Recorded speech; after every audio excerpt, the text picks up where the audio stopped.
교육감은 김준식. 오늘은 최근 문제가 되고 있는 학교 맞춤 통합지원법에 대해서 말씀드리겠습니다. 왜 문제가 되고 있는지와 이 법의 제정 이유, 이 법이 가지고 있는 여러 가지 상황에 대해서 짧게 말씀드리겠습니다. 먼저 이 법은 학교와 학교 밖에 있는 아이들의 교육권을 지원하기 위해서 만들어진 법입니다. 법의 취지나 법령이 제정된 여러 가지 목적은 매우 좋지만 안에 구체적인 내용이나 그런 것들이 문제점을 가지고 있기 때문에 학교 현장에 혼란이 올 가능성이 매우 많습니다. 나누어서 말씀드리자면, 첫째, 학생 맞춤 통합지원법의 법의 적용 범위가 매우 넓습니다. 제가 법 조문을 읽을 테니까 들어보시면 매우 넓습니다. 학생의 학습 참여를 어렵게 하는 여러 가지 사항이 있는데 제가 쭉 읽어보겠습니다. 학생 맞춤 통합 지원이란 기초학력 미달, 경제적, 심리적, 정서적 어려움, 학교 폭력, 경계선 진흥, 아동학대 등 다양한 문제를 통합적으로 해소하고 학생의 전인적 성장과 교육받을 권리 향상을 위해 이루어지는 지원이라고 되어 있지만, 이 문제를 전부 다 해결하기 위해서는 교육부와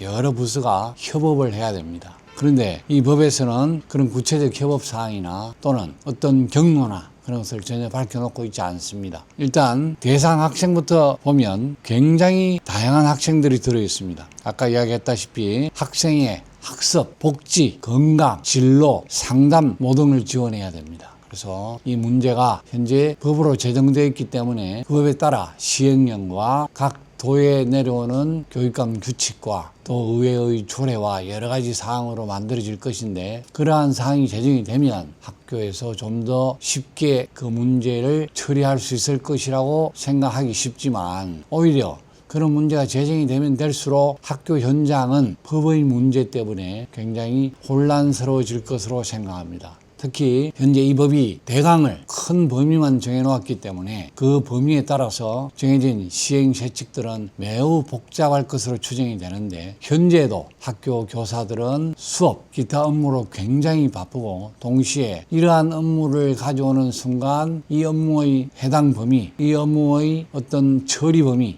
이런 것들이 매우 복잡해질 가능성이 많습니다. 그래서 지역교육청이나 도교육청에서는 충분한 준비와 그 준비에 따른 여러 가지 예산의 문제, 인력의 문제를 고민해야 되는데, 그러기에는 매우 시간이 촉박합니다. 이유가 뭐냐면